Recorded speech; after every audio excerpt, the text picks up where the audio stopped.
आप देख रहे हैं रियल एक्सप्रेस। मैं नदीम मोहम्मद शेख। कोरोना कहर या साजिश, ये बात मैं यूं ही नहीं कह रहा हूं। ज़रा पीछे चलें। 1 साल पहले मार्च के महीने में, मार्च की आखिरी तारीखों में पूरे देश को लॉक कर दिया गया था। मानव की सारी सड़कें सुनसान नज़र आ रही थी।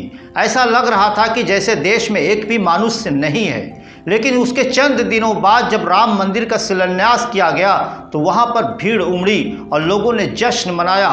लेकिन कुछ लोग सोशल मीडिया पर आए, उसकी आलोचना भी की और कुछ लोग अपने अपने स्तर पर उसकी खुशियाँ भी मनाते नज़र आए।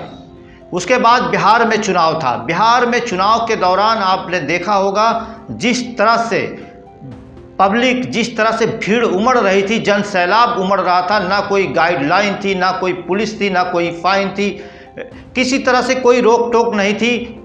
धुआंधार रैलियां हो रही थी, प्रधानमंत्री की रैली हो रही थी, विपक्ष के नेताओं की रैलियां हो रही थी, कोई रोक टोक नहीं थी और ना ही वहां पर कोरोना का नामो निशान था।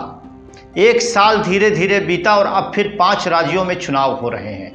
इन 5 राज्यों में अगर हम बात करें, देश के प्रधानमंत्री, देश के गृह मंत्री और सत्ताधारी पार्टी के राष्ट्रीय अध्यक्ष जेपी नड्डा साहब धुआंधार रैलियां कर रहे हैं, लोगों को संबोधित कर रहे हैं।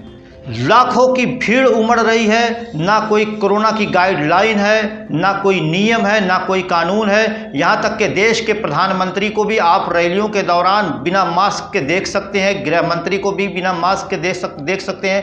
रोज़ाना कई रैलियाँ की जाती हैं जिसमें ना नेता के पास मास्क होता है, ना जनता के पास मास्क होता है, ना कोई फाइन होती है।